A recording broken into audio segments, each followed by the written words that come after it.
부당한 고난에서도 부당하게 고난을 받아도 하나님을 생각함으로 슬픔을 참으면 이는 아름다우나 죄가 있어 매를 맞고 참으면 무슨 칭찬이 있으리요. 그러나 선을 행함으로 고난을 받고 참으면 이는 하나님 앞에 아름다우니라. 베드로전서 2장 19절에서 20절 말씀. 베드로는 그리스도께서 우리의 보증과 모범이 되시는 것을 아주 일상적인 일과 연계해서 무게 있게 말한다. 그는 당시 대부분이 노예였던 종들을 상대로 편지를 쓰는 중이다. 그는 범사에 순종하라고 교훈한다. 선하고 온순한 것뿐만이 아니라 엄격하고 잔인한 것까지도 말이다. 베드로의 편지처럼 누군가 잘못해서 벌을 받을 경우에는 그것을 인내해도 딱히 자랑할 것이 없다. 하지만 선을 행하다가 고난을 받고 인내하면 이것은 하나님께 아름다운 일이 된다. 그렇게 고난을 감당하는 것은 그리스도를 닮는 것이다. 보증이 되어 우리 죄를 담당하신 그리스도는 사람들로부터 부당한 고난을 당하셨다. 우리 역시 그분의 모범을 따라서 그릇된 고난을 감당할 준비가 되어 있어야 한다. 사랑하는 친구로부터 부당한 일을 당하는 것보다 감당하기 어려운 일은 거의 없다. 고통스러운 느낌뿐 아니라 굴욕감과 부당함, 그리고 스스로의 권리를 침해받고 있다는 생각이 들기도 한다. 우리에 대한 친구의 태도로부터 하나님의 뜻을 즉각적으로 파악하는 것은 쉬운 일이 아니다. 하나님은 진정으로 그리스도를 모범으로 삼으려고 하는지 확인하시려고 우리에게 그런 일을 허락하신다. 여기서 우리는 그 모범을 자세히 살펴볼 필요가 있다. 우리는 그분에게서 상처를 인내하며 감당할 수 있는 능력을 허락하신 것이 무엇 때문인지 배울 수 있다. 그리스도는 고난을 하나님의 뜻으로 믿었다. 그분은 성경에서 하나님의 종이 고난을 겪는다는 것을 발견하셨다. 그런 말씀에 익숙해짐으로써 고난이 찾아왔을 때 놀라지 않으셨다. 오히려 기대하셨다. 그렇게 함으로써 완전해진다는 것을 알고 있었기 때문이다. 그래서 먼저 고난을 벗어나는 것보다 그것을 통해서 하나님을 영화롭게 하는 법을 궁리하셨다. 덕분에 말로 다할 수 없는 불의를 조용히 감당하셨다. 그것으로부터 하나님의 손길을 확인하신 것이다. 여러분은 그리스도인으로서 그리스도께서 실천하신 정신으로 그릇된 고난을 감당할 수 있는 능력을 갖고 싶은가? 그렇다면 어떤 일을 겪든지 하나님의 손길과 뜻을 깨닫는 데 익숙해져야 한다. 이 교훈은 여러분이 생각하는 것보다 훨씬 더 중요하다.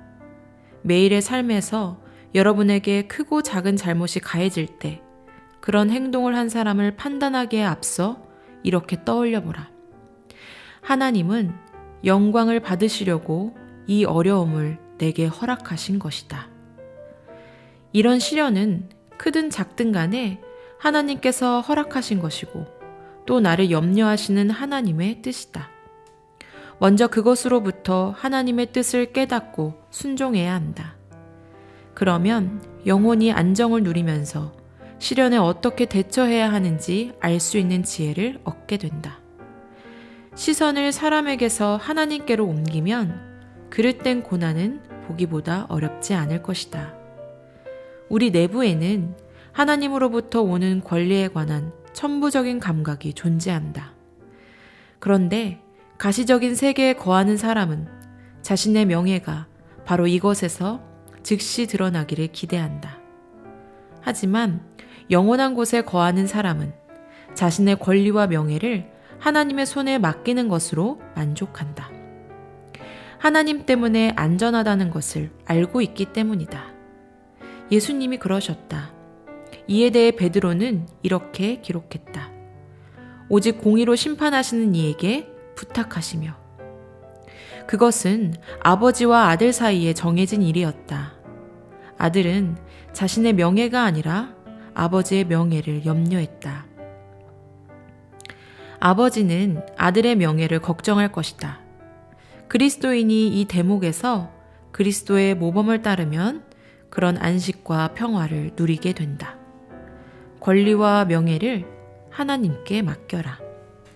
사람이 어떤 잘못을 저지르더라도 하나님께서 지켜보시고 관심을 갖고 있다는 것을 확실하게 신뢰해라.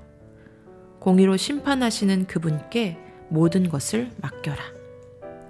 더구나 그리스도는 고난당하는 사랑의 능력을 믿으셨다. 우리는 모두 사랑과 같은 능력이 있을 수 없다고 생각한다. 그러나 그리스도는 그것으로 세상의 적대감을 극복하셨다. 다른 승리는 강압적인 굴복을 허락할 따름이다. 사랑만이 적으로부터 진정한 승리를 안겨주고 친구로 바꿔준다. 우리 모두는 이것을 실제 하나의 원리로 인정하면서도 실천하진 않는다. 하지만 그리스도는 그것을 믿고 그대로 행동하셨다. 그분은 원수 갚는 것이 내게 있으니 라고 말씀하셨지만 그분이 말씀하시는 보복은 원수를 친구로 만들어서 발 앞으로 이끄는 사랑의 실천이셨다. 그리스도는 침묵과 굴복, 고난과 불의를 감당함으로써 사랑이 승리를 거두기 때문에 명분을 획득할 수 있다고 믿으셨다.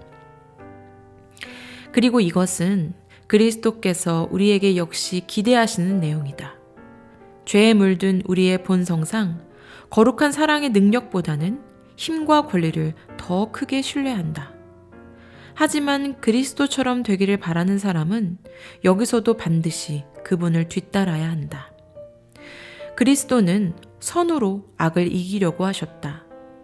다른 사람들이 불의를 행하면 행할수록 자신이 그들을 사랑하도록 부름을 받았다는 느낌이 그만큼 더 커진다. 잘못을 저지른 사람이 법에 따라서 처벌을 받는 것이 당연한 경우에라도 개인적인 안갚음이 결부되어선 안 된다. 걱정하는 만큼 용서하고 사랑하라. 기독교 세계와 교회가 그리스도의 모범을 따랐다면 얼마나 더 달라졌을까? 욕을 먹은 사람이 맞대어 욕하지 않고 고난을 당한 사람이 위협하지 않고 오직 공의로 심판하시는 이에게 부탁했다면 말이다.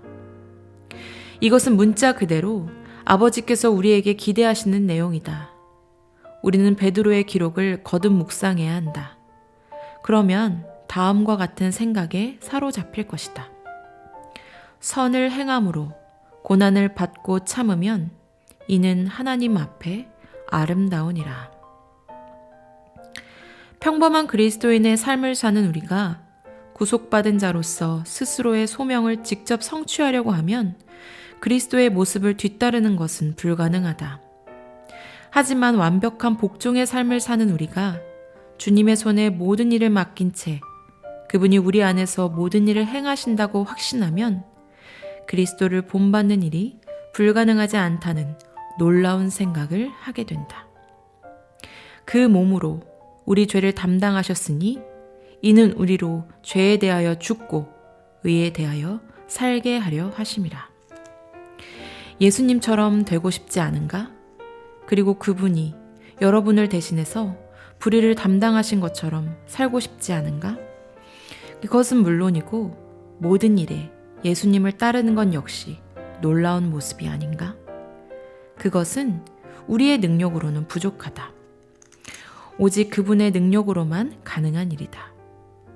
스스로를 그분께 날마다 복종시켜야만 그분이 기대하시는 모습이 될 수 있다. 그리스도께서 하늘에 거하시면서 자신의 발자취를 따르려고 하는 사람들에게 일일이 생명과 능력이 되어주신다는 것을 믿어야 한다. 고난을 당하고 십자가에 달리신 그리스도와 하나가 되기 위해서 복종하면 죄에 대하여 죽고 의에 대하여 산다는 것이 무슨 뜻인지 알게 될 것이다. 그러면 예수님의 죽음 안에 있는 놀라운 능력, 곧 죄를 구속할 뿐 아니라 그 권세를 깨뜨리고 부활을 통해서 의에 대하여 살게 하는 능력을 즐겁게 경험하게 될 것이다. 고난당하는 구세주의 발자취를 제대로 뒤따르는 것은 속죄와 구속을 위해서 고난당한 것을 제대로 신뢰하는 것과 동일하게 복되다는 사실을 깨닫게 될 것이다. 그리스도는 보증이 되시는 것만큼이나 모범으로서도 소중하시다. 그분이 여러분의 고난을 직접 감당하셨으니 그분의 고난을 즐겁게 감당할 수 있다. 그리고 불의를 감당하는 것은 그분의 거룩한 고난을 함께하는 영광스러운 교제의 일부분이다. 그것은 무엇보다 그분의 거룩한 모습, 그리고 무엇보다 복된 진정한 신앙생활의 결실과 일치하는 영광스러운 표지가 될 것이다. 주 나의 하나님, 귀한 당신의 말씀을 들었습니다. 누구든지 슬픔을 견디고 부당한 고난을 겪으면서 인내하면 이것은 하나님 앞에서 아름다운 일이 됩니다. 이것은 당신에게 큰 기쁨이 되는 재물이고 당신의 은총만이 역사하시는 일이고 당신의 사랑스러운 아들의 고난과 그분이 남겨주신 모범의 결실이고 그리고 죄의 권세를 깨뜨린 능력입니다. 나의 아버지, 나와 당신의 모든 자녀들을 가르치셔서 당신의 사랑스러운 아들의 복된 형상을 담는 것 이외에는 그 무엇도 기대하지 않게 하소서. 주 나의 하나님, 이제 나는 나의 명예와 권리를 지키는 일을 완전히 당신의 손에 맡기고 두 번 다시 떠맡지 않겠습니다. 당신이 더할 나위 없이 완벽하게 맡아주실 것입니다. 주님의 명예와 권리에만 관심을 갖게 하소서. 하나님 아버지, 고난당하는 강력한 사랑에 대한 믿음으로 충만하게 하시기를 특별히 간구합니다. 고난당하는 하나님의 어린 양이 인내와 침묵과 고난은 힘이나 권리보다 하나님은 물론이고 사람에게 역시 더 큰 도움이 된다고 교훈하시는 것을 제대로 깨닫게 하소서. 나의 하나님, 나는 예수님의 발자취를 따라야만 하고 또 따르고 싶습니다. 성령님과 당신의 사랑과 임재의 빛이 나를 인도하시고 힘이 되게 하소서. 아멘.